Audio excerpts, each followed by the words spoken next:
Good morning friends. ఎలాంటి వీడియోలు మరిన్ని చూడాలంటే లైక్ చేయండి, షేర్ చేయండి, సబ్స్క్రైబ్ చేసుకోండి. బెల్ ఐకాన్ కూడా ఆన్లో పెట్టుకోండి. అట్లా పెట్టుకోవడం ద్వారాగా ప్రతి ఒక్క వీడియో కూడా మీకు నోటిఫికేషన్గా రావడం జరుగుతుందండి. అలాగే ఇక మనకిప్పుడు మైనీట్ రాబోతుందండి. మైనీట్ గురించి కూడా చాలా విషయాలు సీఈఓ గారు చెప్పడం జరుగుతుందండి. ఈ విషయాలన్నీ తెలుసుకోవాలంటే లైక్ చేయండి, షేర్ చేయండి, సబ్స్క్రైబ్ చేసుకోండి. Thank you so much. BV heart గురించి మీరు వెంటనే అయిపోయింది తెచ్చేసుకోవడం వెంటనే అనుకోవచ్చు, నేను చెప్పవచ్చు. కానీ వెహికల్స్ అన్నీ దొరకాల. మీరు వెంటనే ఏదైనా కంపెనీతో టైప్ చేసుకోవచ్చు కదా. టైప్ సులువే, టైప్ అంత సులువు కాదు. కానీ ఆడిచ్చిన ప్రైస్లో మందు సెట్ అవ్వాలి. దాన్ని కస్టమైజ్ అంటారు. ఆ కస్టమైజ్గా సెట్ అవ్వాలి. అది దాని ఆకారంలోకి మనం పట్టుకెళ్ళిన తర్వాత వాడు మనకు నచ్చినట్టుగా అయితే మన సైజు 4 పలకలుగా ఉంది, చతురస్రాకారంగా ఉంది, దీర్ఘ చతురస్రాకారంగా ఉంది, కోడిగుడ్లా ఉంది. దాన్ని అలా పెట్టినట్టు లోపల ఇచ్చేస్తే అరై సర్టిఫికెట్స్ అని, క్యాట్ సర్టిఫికెట్స్ అని ఉంటాయి బండికి. ఆ బండిని వాడు పర్మిట్ చేయాలి. ఆ పర్మిషన్స్ ఎలా ఉంటాయంటే, మనం ఒక 8 బళ్ళు ఇస్తే ఒకటి స్పీడ్గా వెళ్ళి గోడను కొడతాడు, గుద్దేస్తాడు. మరొకటి తీసుకెళ్ళి ఓయిలు పడిస్తాడు. మరో దాన్ని తీసుకెళ్ళి ఇంకో బండితో గుద్దుతాడు. మరో బండి బాల్తో పల్టీ కొట్టిస్తాడు.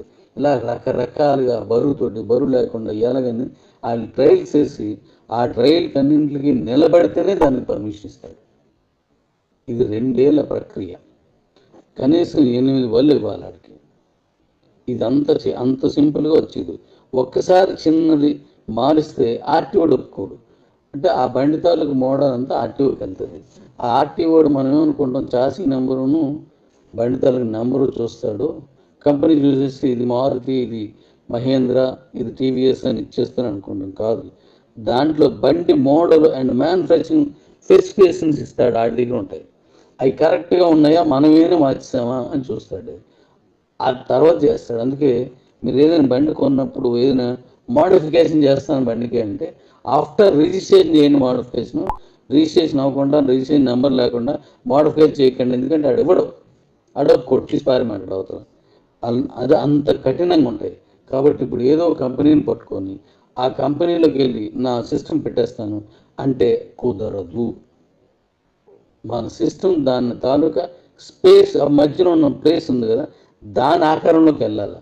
మరి ఎన్ని బళ్ళకి ఎన్ని ఆకారాలు చేస్తాం, అది కష్టం. ఆ ఆకారం నా దగ్గర ఉన్న సిస్టమ్కి ఆ సైజుకి సరిపోవాలి, ఇది కష్టం. ఒకే ఆకారం చేశాను, ఆ ఒకే ఆకారానికి అన్ని బళ్ళు దొరకవు. అప్పుడు మనకు ఆకారం ఈక్వల్గా కానీ వాళ్ళ దగ్గర ఏదో ఒక బండి దొరికితే దానికి ఈక్వల్గానే మనం వెళ్ళాలి. ఇది అన్వేషణతో కూడింది, ఆలస్యంతో కూడింది. తర్వాత మరి బళ్ళు తయారు చేసేస్తారు, వేరే కంపెనీకి వెళ్ళిపోతాం మనం.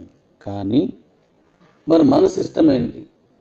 ఇది తయారు చేయడానికి ఫ్యాక్టరీ లేదు, ఇది తయారు చేయడానికి ఒక రోబోటిక్ మిషన్స్ కావాలి, అవి లేవు. ఇది తయారు చేయడానికి ఆ మౌల్డింగ్స్ లేవు. మనం మోటార్ చూసి ఆ మోటార్ ఇక్కడ పెట్టడానికి అవ్వదు. ఒక కారు ఇంజిన్ మరో కారు ఇంజిన్ ఒకేలా ఉండదు. బండి మోడల్తో పాటు ఆ కారు ఇంజిన్ కూడా తయారవ్వాలి. అందువల్లే ఒక్కొక్క ఇంజిన్ ఎక్కువ మైలేజ్, ఒక్కొక్క ఇంజిన్ తక్కువ మైలేజ్, ఒక్కొక్క ఇంజిన్ స్పీడ్, ఒక్కొక్క ఇంజిన్ స్లో ఇలా వస్తుంటాయి అన్నమాట. మరి అలాంటప్పుడు మన తాలూకు ఇన్వెన్షన్, నేను చేసిన ఇన్వెన్షన్, అది ఇంటర్నేషనల్ పేటెంట్ రైట్స్ అయ్యి ఉన్నాయి. మరి దాని మ్యానుఫ్యాక్చరింగ్కి మళ్ళీ నేను మోడల్ తీసుకోవాలంటే బండి ఎతకాలి, బండి దొరికితే మోడల్ సెట్ అవ్వాలి. ఈ 2 చేసిన తర్వాత ఇప్పుడు బండి మ్యానుఫ్యాక్చరింగ్ ప్లస్ మోడల్ మన తాలూకా ఇంజిన్, నేను చేసిన ఇంజిన్ అనుకుందాం ఉదాహరణకి, దాని మ్యానుఫ్యాక్చరింగ్, ఆ ఆకారాలు 2 సెట్ అవ్వాలి. ఆ సెట్ అయిన తర్వాత మ్యానుఫ్యాక్చరింగ్కి వెళ్ళాలి. అది కొంత సమయంతో కూడుకుంది. ఏ బండి పెడితే ఆ బండి పెట్టడానికి కాదు, ఇవన్నీ టైంతో కూడుకున్నవి. ఓ 10 బళ్ళు తయారు చేయాలంటే 10 మిషన్లు తయారు చేయాలి. నేను 10 చేతితో చేసి కాదు, దానికి ఒక ఆల్టర్నేషన్గా కంప్యూటరైజ్డ్గా జరగాలి. అప్పుడే మన తాలూకా ఇన్వెన్షన్కి ఉన్న డిమాండ్ మొత్తానికి మనం ఇవ్వాలంటే చాలా కష్టం. కాబట్టి ఇదంతా ఓపికగా చేసుకుంటూ వెళ్తున్నాను. అది ఎప్పుడు తీసుకురావాలో అప్పుడే తీసుకొచ్చేస్తాను. ఈలోగా మనం అనుకున్న టైంలో ముందే తీసుకొస్తాను. ఈ లోపల మైనస్ చేయండి. ఖచ్చితంగా మైనస్ లేకపోతే బీవాట్ ఇవ్వను. నో మొహమాటం. ఎందుకంటే మన కాయిన్ కోసం బీవీ హార్ట్ని తీసుకురావాలి, కానీ బీవీ హార్ట్కి మన కాయిన్ అవసరం లేదు, బీవీ హార్ట్కి మన ఎవరు అవసరం లేదు.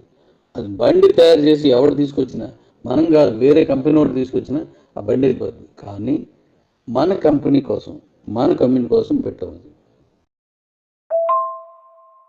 మన కంపెనీ కోసం మన కమ్యూనిటీ కోసం వాడుకోవాలనే ఆలోచన ఉంది. అది నేను చెప్తున్నాను.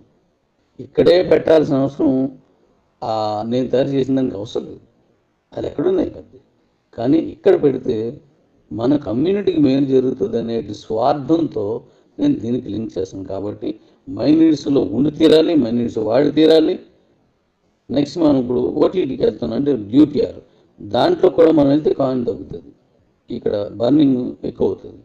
అప్పుడు నేను అది తీసుకొస్తున్నాను. దానికి కూడా వెళ్ళాలంటే ఖచ్చితంగా ఇందులో మైనీడ్స్లో ఉండాలి. మైనీడ్స్ యూటీఆర్ కానీ లేదా బీవీహెచ్ కానీ ఇవన్నీ మైనీడ్స్లోవే.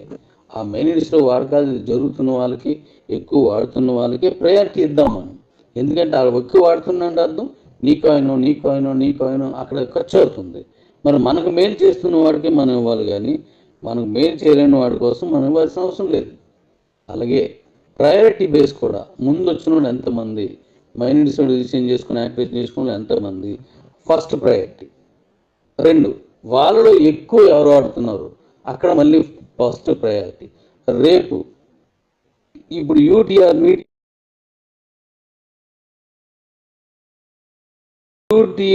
మీటింగ్ పెడుతున్నాను నేను. ఆ యూటీఆర్ మీటింగ్కి ఇప్పుడు విన్నర్లు ఎంతమంది, ఫస్ట్ ప్రయారిటీ అక్కడ ఇస్తాను.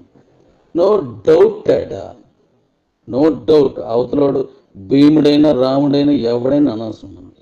మనకి ఈరోజు మన మైనీడ్స్ డెవలప్మెంట్లో యూటీఆర్కి రావడానికి ఎంపీపీలే వాడుకున్నాం. ఎంపీపీ దేనికి వాడతారు? My needs accounts. యూటీఆర్ దేనికి వాడుతున్నాం? దానికి రావాలంటే మైనీడ్స్ అకౌంట్స్ ఎక్కువ చేసి, మైనీడ్స్ కూపన్స్ ఎక్కువ చేసినప్పుడు యూటీఆర్ రమ్మన్నాం. అంటే ఇదంతా అభివృద్ధిలో ఒక భాగం. అలా గెలుచుకున్నప్పుడు ఎవరైతే ఇప్పుడు యూటీఆర్కి మనం మైనీడ్స్ ఎంపీపీ చేసుకొని యూటీఆర్కి వస్తున్నారో అందులో 3rd లెవెల్ విన్ అయిన ప్రతి ఒక్కరికి ముందిస్తాను.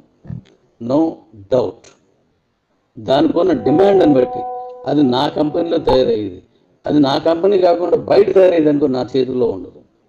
నేను ఫస్ట్ ప్రయారిటీ వీళ్ళకి ఇస్తాను, మనకి ఇచ్చిన తర్వాతే బయటకి ఇస్తాను. ఇందులో ఏమాత్రం డౌట్ లేదు. గతంలో మనం హిమో కోసం బోల్డ్ సర్వీస్ చేసాం, చాలా పెద్ద ర్యాంక్స్కి వెళ్ళాం. అయితే దానికి సంబంధించిన రెమ్యునరేషన్ అది నాన్ స్టాకబుల్ అవని, గిఫ్ట్లు అని, లేదా డబ్ల్యూఎస్ అవని, లేకపోతే స్టాకబుల్ కాయిన్ అవని తీసుకున్నారు. అది అయిపోయింది కదా. వాళ్ళ అవసరంతో మనం గొప్పను అయ్యాం, కానీ అది అక్కడితో అయిపోయింది. అక్కడితో దాన్ని ఆపేసి దాన్నే చూసుకుంటూ వస్తే మరి కింద డెవలప్మెంట్ ఎవరు చేస్తారు? వీళ్ళందరూ వేరే వేరే కంపెనీలకు వెళ్ళి సంపాదించుకోవడం చెప్పాను, వెళ్ళారు. మరి వాళ్ళు అక్కడే ఉండిపోతే ఇక్కడ పరిస్థితి ఏంటి? ఇక్కడ ఇప్పుడు డెవలప్ చేస్తున్నాను అది ఇద్దాం. ఖచ్చితంగా చెప్తున్నాను, మన తాలూకా యూటీఆర్ ఓపెనింగ్కి వచ్చిన వాళ్ళందరికీ నేను ఒక రకమైన డిజిటల్ పాస్ ఇవ్వాలని ఆలోచన ఉంది.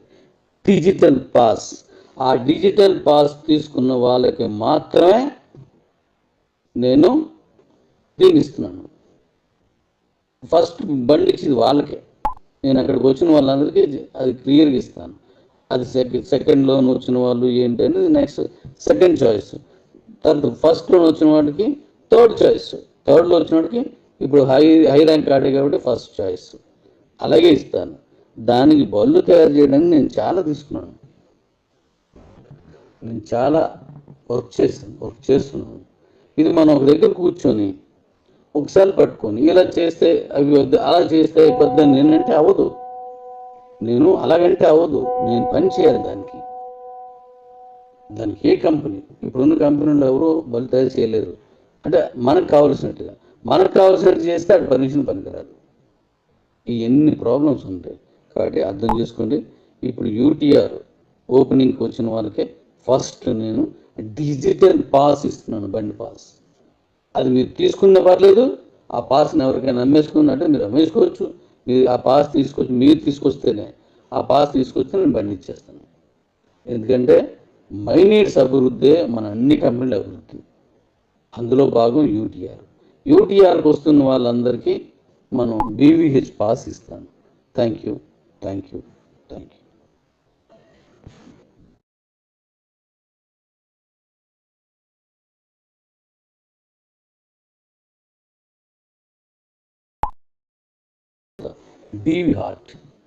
బీవీ హార్ట్ గురించి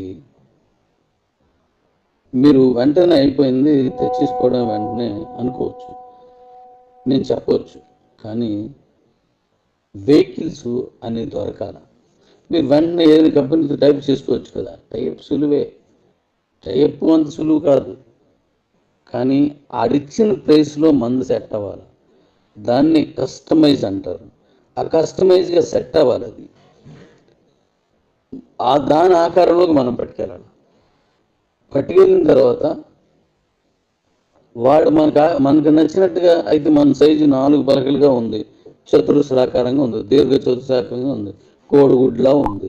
దాన్ని అలా పెట్టినట్టు లోపల ఇచ్చేస్తే అరే సర్టిఫికెట్స్ అని, క్యాట్ సర్టిఫికెట్స్ అని ఉంటాయి బండికి. ఆ బండిని వాడు పర్మిట్ చేయాలి. ఆ పర్మిషన్స్ ఎలా ఉంటాయంటే, మనం ఒక 8 బళ్ళు ఇస్తే ఒకటి స్పీడ్గా వెళ్ళి గోడను కొడతాడు, గుద్దేస్తాడు. మరొకటి తీసుకెళ్ళి లోయలో పెడతాడు. మరో దాన్ని తీసుకెళ్ళి ఇంకో బండితో గుద్దుతాడు. మరొకటి బండి బాల్తో పల్టీ కొట్టిస్తాడు. ఇలా రకరకాలుగా బరువు లేకుండా ఎలాగని ఆయన ట్రయల్స్ వేసి ఆ ట్రయల్కి అన్నింటికి నిలబడితేనే దానికి పర్మిషన్ ఇస్తాడు. ఇది 2 ఏళ్ల ప్రక్రియ. కనీసం 8 బళ్ళు ఇవ్వాలి వాడికి. ఇదంతా అంత సింపుల్గా వచ్చేది. ఒక్కసారి చిన్నది మారిస్తే ఆర్టీఓడు ఒప్పుకోడు. అంటే ఆ బండి తాలూకు మోడల్ అంతా ఆర్టీఓకి వెళ్తుంది. ఆ ఆర్టీఓడు మనం ఏమనుకుంటాం, చాసీ నెంబరును బండి తాలూకు నెంబరు చూస్తాడు. కంపెనీ చూసేసి ఇది మారుతి, ఇది మహేంద్ర, ఇది టీవీఎస్ అని ఇచ్చేస్తాను అనుకుంటాం. కాదు, దాంట్లో బండి మోడల్ అండ్ మ్యానుఫ్యాక్చరింగ్ స్పెసిఫికేషన్స్ ఇస్తాడు. ఆడి దగ్గర ఉంటాయి. అవి కరెక్ట్గా ఉన్నాయా, మనమేనే మార్చామా అని చూస్తాడు. ఆ తర్వాత చేస్తాడు. అందుకే మీరు ఏదైనా బండి కొన్నప్పుడు ఏదైనా మోడిఫికేషన్ చేస్తాను బండికి అంటే ఆఫ్టర్ రిజిస్ట్రేషన్ చేయండి. రిజిస్ట్రేషన్ అవ్వకుండా, రిజిస్ట్రేషన్ నెంబర్ లేకుండా మోడిఫై చేయకండి. ఎందుకంటే అడో కొట్టి పారమంటాడు అవుతాం. అది అంత కఠినంగా ఉంటాయి. కాబట్టి ఇప్పుడు ఏదో కంపెనీని పట్టుకొని ఆ కంపెనీలోకి వెళ్ళి నా సిస్టమ్ పెట్టేస్తాను అంటే కుదరదు. మన సిస్టమ్ దాని తాలూకా స్పేస్, మధ్యలో ఉన్న ప్లేస్ ఉంది కదా, దాని ఆకారంలోకి వెళ్ళాలి. మరి ఎన్ని బళ్ళకి ఎన్ని ఆకారాలు చేస్తాం, అది కష్టం. ఆ ఆకారం నా దగ్గర ఉన్న సిస్టమ్కి ఆ సైజుకి సరిపోవాలి, ఇది కష్టం. ఒకే ఆకారం చేశాను, ఆ ఒకే ఆకారంకి అన్ని బళ్ళు దొరకవు. అప్పుడు మనకు ఆకారం ఈక్వల్గా కానీ వాళ్ళ దగ్గర ఏదో ఒక బండి దొరికితే దానికి ఈక్వల్గా కానీ మనం వెళ్ళాలి. ఇది అన్వేషణతో కూడింది, ఆలస్యంతో కూడింది. తర్వాత మరి బళ్ళు తయారు చేసేస్తారు, వేరే కంపెనీకి వెళ్ళిపోతాం మనం. కానీ మరి మన సిస్టమ్ ఏంటి? ఇది తయారు చేయడానికి ఫ్యాక్టరీ లేదు, ఇది తయారు చేయడానికి ఒక రోబోటిక్ మిషన్స్ కావాలి, అవి లేవు. ఇది తయారు చేయడానికి ఆ మౌల్డింగ్స్ లేవు. మనం మోటార్ చూసి ఆ మోటార్ ఇక్కడ పెట్టడానికి అవ్వదు. ఒక కారు ఇంజిన్ మరో కారు ఇంజిన్ ఒకేలా ఉండదు. బండి మోడల్తో పాటు ఆ కారు ఇంజిన్ కూడా తయారవ్వాలి. అందువల్లే ఒక్కొక్క ఇంజిన్ ఎక్కువ మైలేజ్, ఒక్కొక్క ఇంజిన్ తక్కువ మైలేజ్, ఒక్కొక్క ఇంజిన్ స్పీడ్, ఒక్కొక్క ఇంజిన్ స్లో ఇలా వస్తుంటాయి అన్నమాట. మరి అలాంటప్పుడు మన తాలూకు ఇన్వెన్షన్, నేను చేసిన ఇన్వెన్షన్, అది ఇంటర్నేషనల్ పేటెంట్ రైట్స్ అయ్యి ఉన్నాయి. మరి దాని మ్యానుఫ్యాక్చరింగ్ మళ్ళీ నేను మోడల్ తీసుకోవాలంటే బండి ఎతకాలి, బండి దొరికితే మోడల్ సెట్ అవ్వాలి. ఈ రెండు చేసిన తర్వాత ఇప్పుడు బండి మ్యానుఫ్యాక్చరింగ్ ప్లస్ మోడల్ మన తాలూకా ఇంజిన్, నేను చేసిన ఇంజిన్ అనుకుందాం ఉదాహరణకి, దాని మ్యానుఫ్యాక్చరింగ్ ఆ ఆకారాలు రెండు సెట్ అవ్వాలి. ఆ సెట్ అయిన తర్వాత మ్యానుఫ్యాక్చరింగ్కి వెళ్ళాలి. అది కొంత సమయంతో కూడుకుంది. ఏ బండి పెడితే ఆ బండి పెట్టడానికి కావదు. ఇవన్నీ టైంతో కూడుకున్నవి. ఓ 10 బళ్ళు తయారు చేయాలంటే 10 మిషన్లు తయారు చేయాలి. నేను 10 చేతితో చేసి కాదు, దానికి ఒక ఆల్టర్నేషన్గా కంప్యూటరైజ్డ్గా జరగాలి. అప్పుడే మన తాలూకా ఇన్వెన్షన్కి ఉన్న డిమాండ్ మొత్తాన్ని మనం ఇవ్వాలంటే చాలా కష్టం. కాబట్టి ఇదంతా ఓపికగా చేసుకుంటూ వెళ్తున్నాను. అది ఎప్పుడు తీసుకురావాలో అప్పుడే తీసుకొచ్చేస్తాను. ఈలోగా మనం అనుకున్న టైంలో ముందే తీసుకొస్తాను. ఈలోప మైనస్ చేయండి. ఖచ్చితంగా మైనస్ లేకపోతే బీవాట్ ఇవ్వను. నో మొహమాటం. ఎందుకంటే మన కాయిన్ కోసం బీవీ హార్ట్ని తీసుకురావాలి, కానీ బీవీ హార్ట్కి మన కాయిన్ అవసరం లేదు, బీవీ హార్ట్కి మన ఎవరు అవసరం లేదు. అది బండి తయారు చేసి ఎవరు తీసుకొచ్చినా, మనం కాదు వేరే కంపెనీ వాడు తీసుకొచ్చినా ఆ బండి వెళ్ళిపోతుంది. కానీ మన కంపెనీ కోసం, మన కమ్యూనిటీ కోసం పెట్టమది. మన కంపెనీ కోసం, మన కమ్యూనిటీ కోసం వాడుకోవాలనే ఆలోచన ఉంది. అది నేను చెప్తున్నాను. ఇక్కడే పెట్టాల్సిన అవసరం నేను తయారు చేసిన దానికి అవసరం లేదు. అది ఎక్కడున్నాయి పెద్ద. కానీ ఇక్కడ పెడితే మన కమ్యూనిటీకి మేలు జరుగుతుంది అనే స్వార్థంతో నేను దీనికి లింక్ చేస్తాను. కాబట్టి మైనీడ్స్లో ఉండి తీరాలి, మైనీడ్స్ వాడి తీరాలి. నెక్స్ట్ మనం ఇప్పుడు ఓటీటీకి వెళ్తాం, అంటే యూటీఆర్. దాంట్లో కూడా మనం వెళ్తే కాయిన్ తగ్గుతుంది, ఇక్కడ బర్నింగ్ ఎక్కువ అవుతుంది. అప్పుడు నేను అది తీసుకొస్తున్నాను. దానికి కూడా వెళ్ళాలంటే ఖచ్చితంగా ఇందులో మైనీడ్స్ ఉండాలి. మైనీడ్స్ యూటీఆర్ కానీ లేదా బీవీహెచ్ కానీ ఇవన్నీ మైనీడ్స్లోవే. ఆ మైనీడ్స్లో వాడకాలు జరుగుతున్న వాళ్ళకి, ఎక్కువ వాడుతున్న వాళ్ళకే ప్రయారిటీ ఇద్దాం మనం. ఎందుకంటే ఆ ఎక్కువ వాడుతున్నంటే అర్థం నీ కాయిన్ అక్కడ ఖర్చు అవుతుంది. మరి మనకు మేలు చేస్తున్న వాడికి మనం ఇవ్వాలి, కానీ మనకు మేలు చేయలేని వాడి కోసం మనం ఇవ్వాల్సిన అవసరం లేదు. అలాగే ప్రయారిటీ బేస్ కూడా, ముందు వచ్చిన వాడు ఎంతమంది, మైనీడ్స్ డిసిషన్ చేసుకుని యాక్టివేషన్ చేసుకుని ఎంతమంది, ఫస్ట్ ప్రయారిటీ. 2, వాళ్ళలో ఎక్కువ ఎవరు వాడుతున్నారు, అక్కడ మళ్ళీ ఫస్ట్ ప్రయారిటీ. రేపు ఇప్పుడు UTR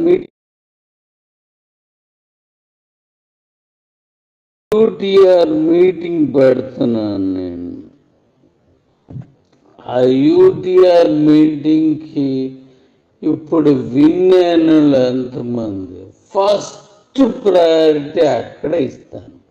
no doubt at all, no doubt. అవతలోడు భీముడైనా రాముడైనా ఎవడైనా అనవసరం మనకి ఈరోజు మన మైనీడ్స్ డెవలప్మెంట్లో యూటీఆర్కి రావడానికి ఎంపీపీలో వాడుకోండి. ఎంపీపీ దేనికి వాడతారు? మైనీడ్స్ అకౌంట్స్కి.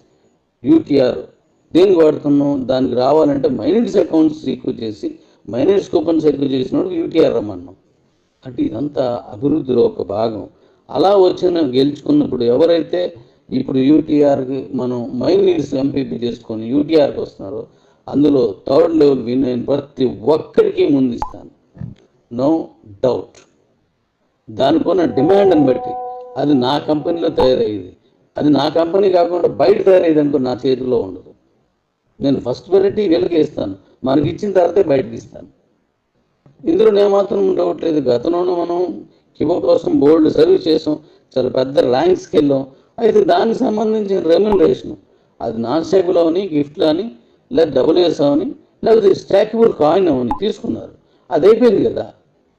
వాళ్ళ అవసరంతో మనం గొప్ప అయ్యాం, కానీ అది అక్కడితో అయిపోయింది.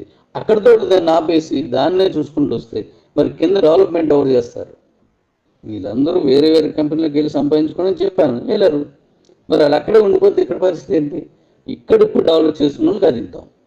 ఖచ్చితంగా చెప్తున్నాను, మన తాలూకా యూటీఆర్ ఓపెనింగ్కి వచ్చిన వాళ్ళందరికీ నేను ఒక రకమైన డిజిటల్ పాస్ ఇవ్వాలని ఆలోచన ఉంది. Digital pass. ఆ డిజిటల్ పాస్ తీసుకున్న వాళ్ళకి మాత్రమే నేను దీన్ని ఇస్తున్నాను. ఫస్ట్ బండి ఇచ్చేది వాళ్ళకే. నేను అక్కడికి వచ్చిన వాళ్ళందరికీ అది క్లియర్గా ఇస్తాను. అది సెకండ్లో వచ్చిన వాళ్ళు ఏంటి అనేది నెక్స్ట్ సెకండ్ చాయిస్. తర్వాత ఫస్ట్లో వచ్చిన వాడికి థర్డ్ చాయిస్. థర్డ్లో వచ్చిన వాడికి ఇప్పుడు హై ర్యాంక్ ఆడే కాబట్టి ఫస్ట్ చాయిస్. అలాగే ఇస్తాను. దానికి బళ్ళు తయారు చేయడానికి నేను చాలా తీసుకున్నాను, నేను చాలా వర్క్ చేస్తున్నాను. ఇది మనం ఒక దగ్గర కూర్చొని ఒకసారి పట్టుకొని ఇలా చేస్తే అవి వద్దు, అలా చేస్తే అయిపోద్దని నేనంటే అవ్వదు. నేను అలాగంటే అవ్వదు. నేను పని చేయాలి దానికి. ఏ కంపెనీ, ఇప్పుడున్న కంపెనీలో ఎవరు బలు తయారు చేయలేరు. అంటే మనకు కావాల్సినట్టు చేస్తే అటు పర్మిషన్ పనికిరాదు. ఈ ఎన్ని ప్రాబ్లమ్స్ ఉంటాయి. కాబట్టి అర్థం చేసుకోండి. ఇప్పుడు యూటీఆర్ ఓపెనింగ్కి వచ్చిన వాళ్ళకే ఫస్ట్ నేను డిజిటల్ పాస్ ఇస్తున్నాను, బండి పాస్. అది మీరు తీసుకునే పర్లేదు. ఆ పాస్ని ఎవరికైనా అమ్మేసుకున్నట్టే మీరు అమ్మేసుకోవచ్చు. మీరు ఆ పాస్ మీరు తీసుకొస్తేనే, ఆ పాస్ తీసుకొస్తే నేను బండి ఇచ్చేస్తాను. ఎందుకంటే మైనీడ్స్ అభివృద్ధే మన అన్ని కంపెనీల అభివృద్ధి. అందులో భాగం యూటీఆర్కి వస్తున్న వాళ్ళందరికీ మనం బీవీహెచ్ పాస్ ఇస్తాను. Thank you.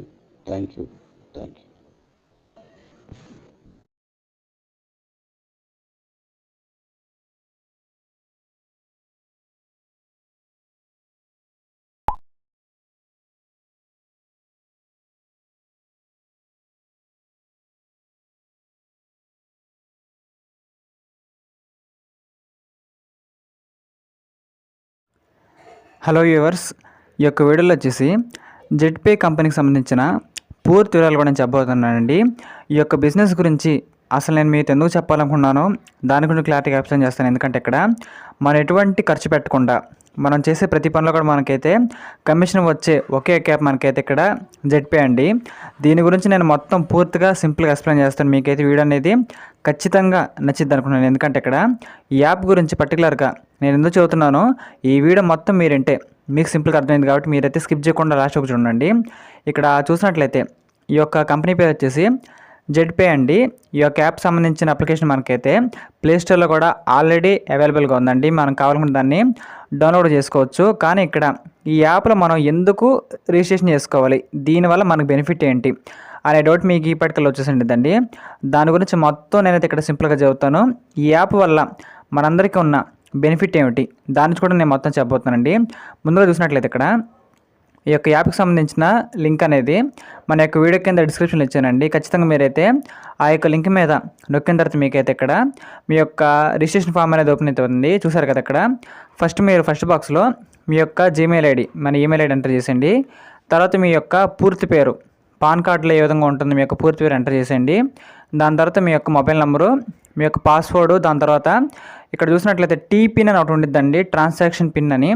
దాన్ని చాలా జాగ్రత్తగా మీరైతే ఎంటర్ చేసేయండి. అది ఒక 4 అంకెలు అయితే ఉండొచ్చు. మీ పాస్వర్డ్ కూడా చాలా జాగ్రత్తగా పైన కింద సేమ్ అయితే ఇచ్చేసేయండి. కింద మీరు స్పాన్సర్ డీటెయిల్స్ కాడ నాకు లింక్ అయితే ఉంటుంది. ఎందుకంటే నేను లింక్ నాది ఇచ్చాను కాబట్టి స్పాన్సర్ డీటెయిల్ కాడ మన పేరు అయితే ఉంటుందండి. చూసినట్లయితే మీ లింక్ ద్వారా వెళ్తారు కాబట్టి ఖచ్చితంగా లింక్ ద్వారా అవ్వండి. లింక్ ద్వారా అయితే మీకు బెనిఫిట్లు అనేది అవైలబుల్ అవుతాయి కాబట్టి ఖచ్చితంగా ఈ ప్రకారంగా అన్ని డీటెయిల్స్ కూడా ఇచ్చేసిన తర్వాత మీరు సింపుల్గా ఈ యొక్క జెడ్పే యాప్ అనేది రిజిస్ట్రేషన్ అయితే అయిపోతుంది. అందుకంటే ముందుగా మీరు ప్లేస్టోర్ నుంచి యాప్ అనేది డౌన్లోడ్ చేసుకోండి మన లింక్ ద్వారా. తర్వాత మీకు రిజిస్ట్రేషన్ కూడా చేసుకోండి. ఆ తర్వాత మనకైతే ఈ విధంగా లాగిన్ పేజ్ అయితే వస్తుందండి. అక్కడ చూసారు కదా, బోనస్ వాలెట్లో వచ్చేసి నాకైతే ఇక్కడ 583 రూపాయలు అయితే ఉన్నాయి. ఫండ్ వాలెట్లో వచ్చేసి 35 రూపాయలు అయితే ఉన్నాయండి. ఈ యొక్క యాప్ మనకి దేనికి యూస్ అవుతుంది అనే డౌట్ మీకు ఈ పాటికలు వచ్చిండిద్ది. ఇక్కడ చూసినట్లయితే మన మొబైల్ రీఛార్జ్ కానీ, డిటిహెచ్ రీఛార్జ్ కానీ, కరెంట్ బిల్ కానీ, ఈ విధంగా మన బిల్ పేమెంట్స్ అనేది డైలీ బయట చేస్తూనే ఉంటాం కదా, వేరే యాప్ల ద్వారా చేస్తూనే ఉంటాం. కానీ ఇక్కడ ఈ యొక్క మొబైల్ యాప్లో నుంచి, అదే మన యొక్క జెడ్పేలో నుంచి చేసినట్లయితే మనకి కమిషన్ రావడం జరుగుతుందండి. ఇక్కడ మీరు ₹1 కూడా చెల్లించాల్సిన అవసరం లేదు. ఈ యొక్క యాప్ని మీరైతే ఫ్రీగా యూస్ చేసుకోవచ్చు.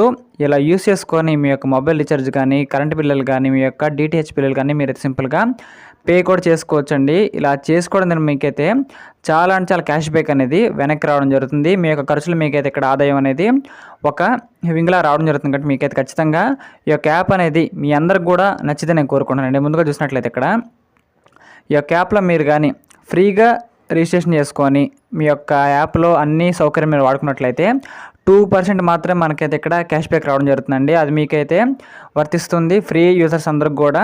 దాంతోపాటు మనకైతే ఈ ఫోన్పేలో, గూగుల్ పేలో చేసినప్పుడు మనకి ప్లాట్ఫామ్ ఫీజు అనేది 3-4 రూపీస్ కట్ చేసుకున్నారు కదండి, అది మనకు సేవ్ అయితే అవుతుంది. కానీ మీరు 599 పెట్టి మెంబర్షిప్ తీసుకుంటే 8.5% మనకైతే ఇక్కడ లైఫ్ టైం అండి. మీరు యొక్క ప్రతి రీఛార్జ్ మీకైతే ఇక్కడ క్యాష్ బ్యాక్ అనేది రావడం అయితే జరుగుతుంది. దాంతోపాటు ఇక్కడ మనకి ర్యాంక్ సిస్టమ్ కూడా ఉండదండి. దీంట్లో మీరు టీం వర్క్ చేసుకున్నట్లయితే మీరు ర్యాంక్స్ కూడా ఎలిజిబుల్ కావచ్చు. ఈ విధంగా మీరు కానీ ర్యాంక్స్కి కానీ ఎలిజిబుల్ అయినట్లయితే ప్రకారం మీకు డైలీ అండి, ప్రతిరోజు కూడా మీకు రాయల్టీ వచ్చింది. ప్రతి ర్యాంక్ మీద సపరేట్గా ప్రతి ర్యాంక్ మీద కూడా మీకు ఇక్కడ రాయల్టీ అనేది రావడం జరుగుతుంది. కాబట్టి ఇలాంటి మంచి బిజినెస్ అనేది ప్రతి ఒక్కరు కూడా చేయాలండి. ఎందుకంటే బిజినెస్లో కాకపోయినా ఒక యాప్లో పరిగణించినా సరే మన పనులు మనం చేసుకోవచ్చు. దాంతోనే మనం లాభాన్ని కూడా ఆర్జించవచ్చు. ఖచ్చితంగా మనకైతే ఇది అసలు మిస్టేక్ అయితే కాదండి. ప్రతి ఒక్కళ్ళు కూడా యూజ్ అయ్యే అప్లికేషన్ అని చెప్పుకోవచ్చు. మీకు డెమో చూపిస్తాను. చూసారు కదా, ఇక్కడ ఎయిర్టెల్ రీఛార్జ్ చేశానండి. ఈ యొక్క రీఛార్జ్ అనేది నాకైతే 839 రూపాయలు అయితే పడింది. నాకు వచ్చిన క్యాష్ బ్యాక్ చూసారు కదా, 59.73 రూపీస్ అండి. దరిదాపుగా 840 రూపాయలు పెట్టి రీఛార్జ్ చేశాను. 60 రూపాయలు నాకు వెనక్కి రావడం అయితే జరిగింది. వేరే ప్లాట్ఫామ్లో మీకు అస్సలు రాదు. చూసారు కదా ఇక్కడ క్యాష్ బ్యాక్ అనేది మన జెట్పేలో చేసుకుంటే మీకైతే 100కి 100% ఖచ్చితంగా ప్రతి రీఛార్జ్ మీద ఖచ్చితంగా వస్తుందండి. ఈ ప్రకారంగా మీరు 599 పెట్టి మెంబర్షిప్ తీసుకోవాలనుకుంటే యాడ్ ఫండ్ ఆప్షన్ లెక్కాలండి. ఈ ప్రకారంగా 599 అనేది యాడ్ చేసుకున్న తర్వాత మీ యొక్క యూపీ యాప్స్ ద్వారా అప్పుడు మీరు మెంబర్షిప్ తీసుకోవచ్చు. లేదా మీరు కావాలనుకుంటే యాప్ని ఫ్రీగా కూడా యూస్ చేసుకోవచ్చు అండి. మీకైతే ఎటువంటి ప్రాబ్లం లేకుండా ఫ్రీ బెనిఫిట్స్ కూడా మీరు కావాలని పొందొచ్చు. మీకు ఆసక్తి ఉన్నట్లయితే ఇక్కడ మెంబర్షిప్ కూడా తీసుకోవచ్చండి. ఈ యొక్క యాప్ వల్ల మనకైతే నష్టం లేదు కాబట్టి ప్రతి ఒక్కరు కూడా ఖచ్చితంగా యూస్ చేసుకోవచ్చండి. లింక్ అయితే మనకైతే డిస్క్రిప్షన్లో ఉంది. Thank you very much.